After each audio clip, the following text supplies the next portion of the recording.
My God, they butchered my land. I'm telling you, I'd never seen anything like it. Knees shaking, just staring at nothing but stumps where my pines used to be. The air reeked of fresh cut wood, and everywhere I looked, tire tracks crisscrossed the mud like a crime scene. Whoever did this, they didn't just steal my trees, they stole decades of patience, planning, and hope. I figured that had to be the worst of it until 3 days later I got a letter that made my blood boil. The thieves. They were accusing me of stealing from them.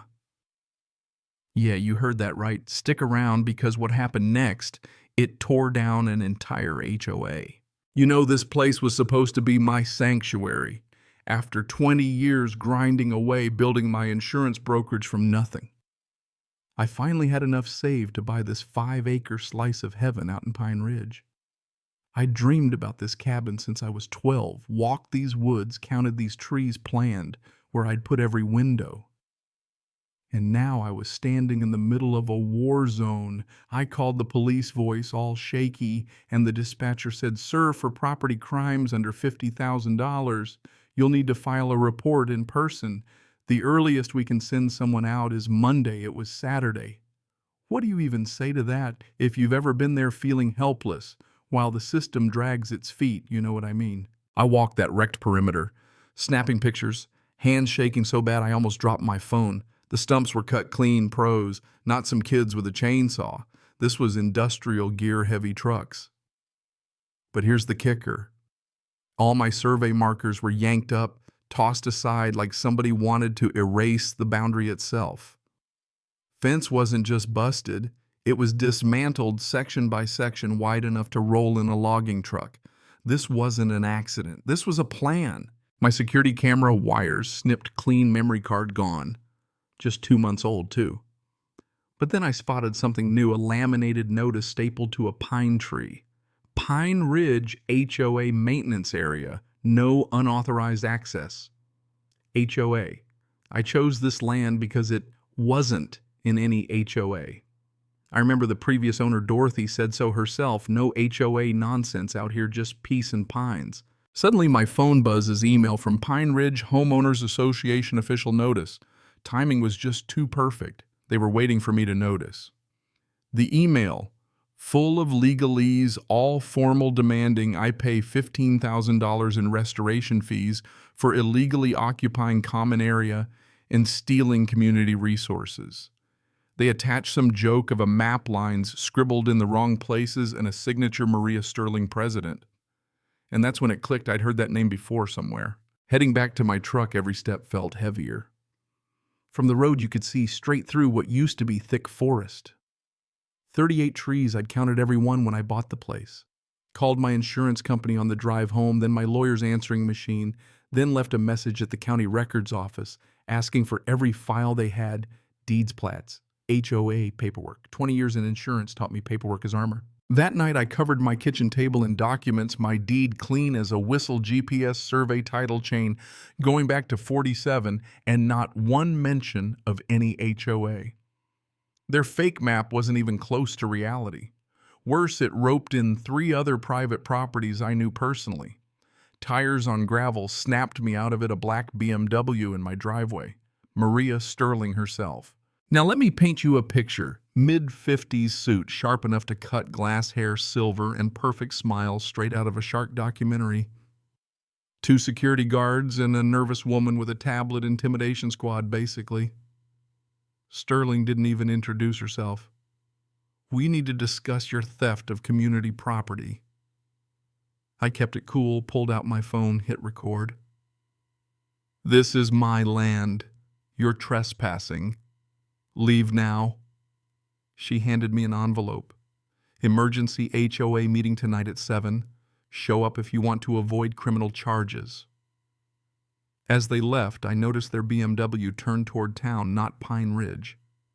Weird. Minutes later, another email from the HOA, but this one was sent from a generic address created yesterday. That's when I knew the game was on, but she'd picked the wrong guy. Instead of going home, I parked under my office. I spread Sterling's envelope out on my hood. Inside were photos of my property, me walk in the woods, timestamp showing somebody'd been watching for weeks. Violation report, My mugshot with alert property thief blaring in bold. My phone buzzed. We know what you did. You'll pay. Sterling's army was mobilized. I did some digging. 3 HOAs in 15 years. Same pattern manufactured violations escalating to timber theft. One name kept popping up. Thomas Bradley, ex-board member, now Sterling's nemesis. I called him up. He just sighed and asked, "What did she take from you?" When I explained, he said, "You're going to need backup tonight. Don't flinch. She escalates fast." That afternoon, a process server handed me a cease and desist from Sterling's lawyers gagging me before I'd said a word. Then a call. "This is Michael Wilson at Wilson's Mill. I bought logs from Pine Ridge LLC 3 days ago. We need to talk. Diner Highway 9, 1 hour." I almost didn't go. Smelled like a setup, but guilt won out. Wilson looked like he hadn't slept in a week. Slid me an envelope receipts for 38 pines bought for $42,000, signed by Robert Sterling, operations manager. I asked, "Will you testify?" He shook his head. "You don't know what she's capable of. Triple it." He bolted. By 7, the community center was swarming. Hallways clogged, security guards checking badges. I started live streaming. Showed my deed, my survey, Wilson's receipts. Sterling tried to bully me off camera. "Defamation won't save you." "Sunshine and paperwork will," I shot back and showed her that half the folks in the room didn't even live there. Residents started pushing back, demanded the charter receipts answers. Sterling lost control. Her security tried to clear the room. I kept the stream rolling, captured the chaos, the questions, the cracks in her power. When I got outside, every tire on my truck had been slashed painter's tape with a note, "Drop the accusations or lose more than logs." Instead of scaring me, it just hardened my resolve. I had proof, real physical threats now. Thomas Bradley gave me a ride home, filled in the gaps about Sterling's rise phantom violations. Bogus late fees, always preying on the weak until now. My phone buzzed nonstop. Some threats, but more were cries for help. "Did she do this to you? Help us fight." By sunrise, my house had become headquarters.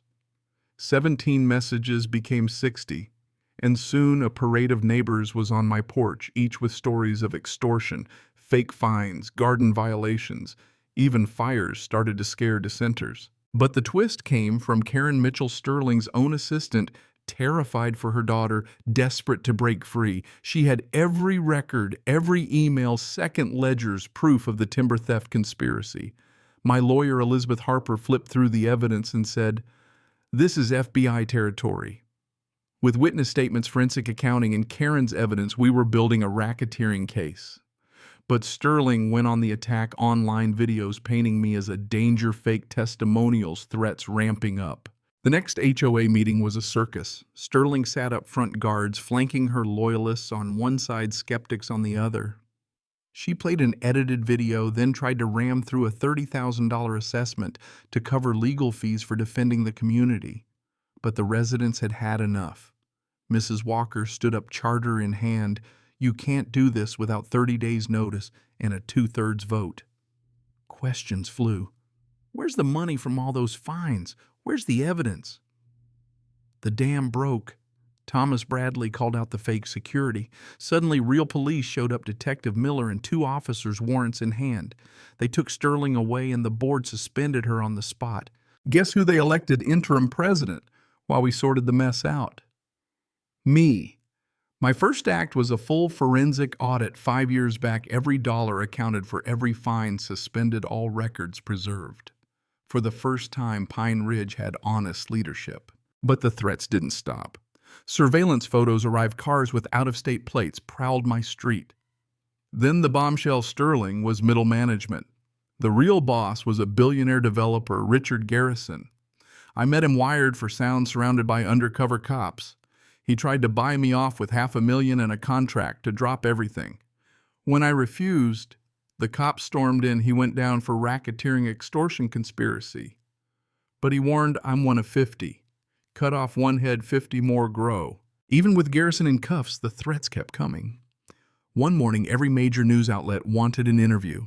The FBI called my case had cracked open a 7-state property fraud ring, $12 billion in stolen assets, 300 families displaced, all run by a sitting U.S. Senator, William Nash, military intelligence war hero, now kingpin of a paramilitary property theft syndicate. Nash's trial was a circus. Jury watched recordings where he called us weak genetic stock, ordered my permanent resolution, joked about ruining families.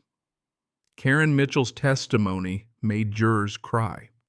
Michael Wilson, who'd betrayed us out of fear, came back from hiding to testify, tied Nash directly to the murder of at least one elderly rancher.